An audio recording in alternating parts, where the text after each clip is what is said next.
allons étudier dans cette nouvelle vidéo sur le moteur de UDK le système qui permet de faire de la simulation de fractures de bâtiments ou aussi de la simulation de tissus. Ce système s'appelle Apex Framework. Apex est un framework développé par NVIDIA qui offre à la fois des outils de création, de contenu et de bibliothèques d'exécution qui permettent aux artistes et aux développeurs de créer des simulations physiques complexes plus facilement. Unreal Engine 3 intègre l'Apex, comprend les tissus réalistes qui peuvent être utilisés pour simuler des drapeaux, des bannières, des rideaux ou des vêtements pour des personnages. En outre, l'intégration Apex offre la possibilité de simuler la destruction des objets physiques pour la création d'environnements destructibles. Pour pouvoir utiliser les outils Apex de NVIDIA, il faut se rendre sur la page développeur NVIDIA et dans Technologie, vous voyez, vous trouvez ici Apex et vous obtenez donc cette page-là. Là, pour pouvoir télécharger donc les outils Apex, il va falloir que l'on s'enregistre sur le site NVIDIA en tant que développeur programme. Ensuite, on peut cliquer sur cette image pour obtenir la page donc où on peut télécharger le programme. Alors vous voyez ici, il faut que l'on s'enregistre ici à cet endroit. Mais d'abord, ce qu'il faut savoir, c'est qu'on peut utiliser donc l'Apex SDK pour Windows et Android d'une façon gratuite pour les versions non commerciales. Et dans le cas d'une version commerciale, on ne doit pas dépasser un revenu de, voyez, 100 000 $. Une fois que vous êtes inscrit dans la zone développeur de NVIDIA, il vous faut chercher dans le système de recherche, par exemple ici, PhysX-Lab et dans la version 1.2.1. Et ça, ceci est important car les versions supérieures ne fonctionnent pas avec le moteur de UDK. Donc là, vous téléchargez le programme. Donc là, vous allez télécharger le programme PhysX-Lab. Ensuite, vous allez par exemple dans Autodesk 3ds Max et vous allez donc créer une colonne que l'on va justement fracturer. Alors cette colonne va être exportée au format OBJ. Je vais donc dans File, Export et je vais mettre ici dans un répertoire Export une colonne au format OBJ que j'ai déjà donc exporté préalablement. Alors enregistrer, alors bien sûr elle existe déjà. Ensuite ici vous désélectionnez Flip X, Y, Z, autrement votre colonne va être orientée direction sol. Vous exportez aussi le matériel et créez la matériel librairie. Ensuite vous laissez donc par défaut ces paramètres et vous pouvez faire export. Ensuite, vous ouvrez le logiciel PhysX-Lab et on va maintenant utiliser l'Apex Destructible. Donc, vous cliquez deux fois sur cette icône pour rentrer dans le programme Apex Destructible. Alors là, vous avez affaire à un éditeur. Alors, on va tout de suite faire une chose, on va importer notre colonne en faisant File, Import 3D Mesh. Et là, donc, dans le répertoire Export, je prends colonne au format OBJ et je fais ouvrir. Donc voilà, j'ai ma colonne qui se trouve ici. Donc molette de la souris pour faire un zoom. Ensuite, Alternate et puis la touche gauche de la souris permet de, vous voyez, de tourner autour de l'objet. Donc pour la première fois, nous allons aller directement à l'essentiel.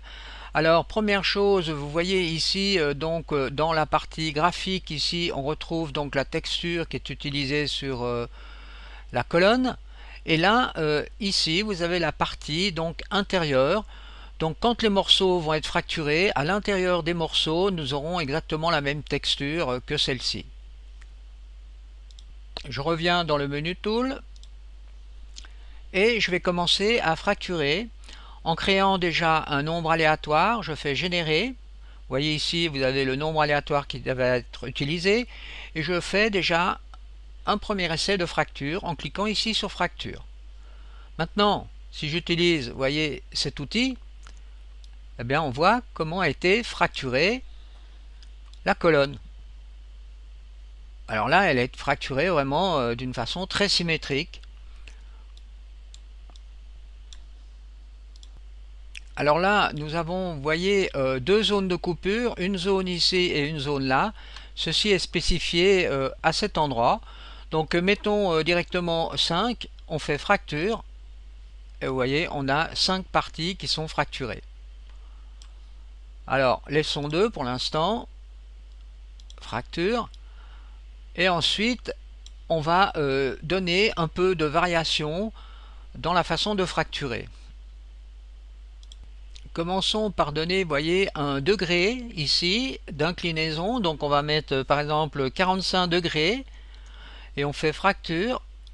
Et là on voit que les morceaux sont coupés à 45 degrés. Donc ça c'est une première possibilité. Ensuite on va agir sur le bruit de l'amplitude, c'est-à-dire sur la grandeur des morceaux. Alors mettons 50, effectuons un essai, fracture. Donc là, on a des morceaux qui sont plus ou moins importants. Alors on peut s'amuser à changer donc ces différents paramètres qui se trouvent ici pour obtenir des résultats complètement différents. Alors je vais faire maintenant une tentative avec 3 slices. Je lance donc fracture. Donc là vous voyez ça prend déjà un peu plus de temps pour créer l'objet. Mais ça va quand même relativement vite. Bon, au moment où on fait 5, là ça devient vraiment long. Donc voilà, là on a beaucoup d'objets qui ont été créés. Donc il y a beaucoup de fractures différentes. Alors maintenant, vous appuyez sur la touche F12 de votre clavier pour passer dans un mode où ici vous avez un marteau et vous pouvez taper sur la colonne pour carrément la faire exploser.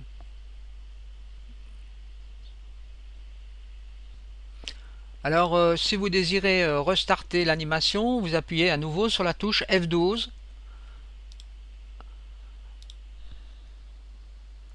Et pour revenir dans le mode de construction, on fait F11.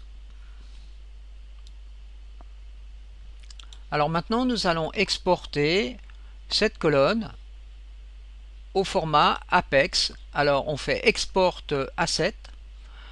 Et là, je vais donner donc le nom de Mi First Apex. Et je vais sauver ça, vous voyez, au format APB. Je fais enregistrer. On va maintenant donc importer donc la colonne dans le moteur de UDK. Donc ici vous voyez j'ai simplement fait un plan avec une lumière omnidirectionnelle dominante. Ensuite dans les propriétés World propriétés, je vais me mettre ici en game type UTGame pour avoir une arme. Je vais en profiter pour actionner le mode hardware dans les paramètres physiques avancés. Alors ici dans le compartiment rigid body, puisque nous avons affaire justement à du rigid body, donc le mur fracturé, ou plus exactement la colonne fracturée, se comporte comme des éléments physiques qui auraient été convertis en rigid body. Donc ici je vais dire utilisation du hardware et je vais laisser maximum substep à 2. Alors maintenant je peux ouvrir le browser et faire importer donc la colonne au format APB, donc Mi First Apex, ouvrir. Là je mets ça dans un paquet Mi Package Apex, donc je laisse ce nom et je fais OK. Donc voilà, ici j'ai ma colonne au format APB. Alors je peux déposer cette colonne dans la scène. Alors je peux ouvrir les propriétés en cliquant 2 fois sur la colonne et je vais m'intéresser donc à Apex Destructible Actor que je développe et je vais dans Static Destructible Component que je développe et je m'intéresse à la partie lumière et j'active ici les Dynamic Shadow, donc les ombres dynamiques. Alors pour les voir, il suffit de faire tourner maintenant donc la lumière ici. Alors on va faire ceci, voilà, on voit donc bien l'ombre sur le sol, voilà. Alors encore une chose, faites attention que ici dans les canaux de la lumière, la lumière dynamique soit activée, autrement vous n'aurez pas du tout cet effet. Alors encore une chose, en ce qui concerne la texture, eh bien vous avez ici fracture matérielle, donc là vous pouvez développer, et ici vous avez donc deux matières que vous pouvez donner à cet endroit pour texturer donc votre colonne. Alors là, bien sûr, les textures n'ont pas été importées car j'ai créé des textures avec un autre mode dans le logiciel 3ds Max avec ce qu'on appelle les substances. Donc j'ai pas pu récupérer la texture brique. Alors là, je viens de tricher. Je reviendrai dessus. Alors maintenant, avec le bouton droit, je peux jouer à cet endroit la map. Donc voilà la colonne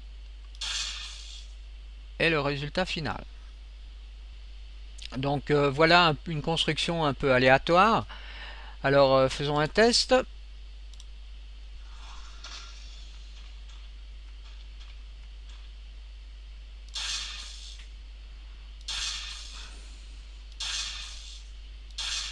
Donc là on voit qu'on peut faire de la destruction en masse.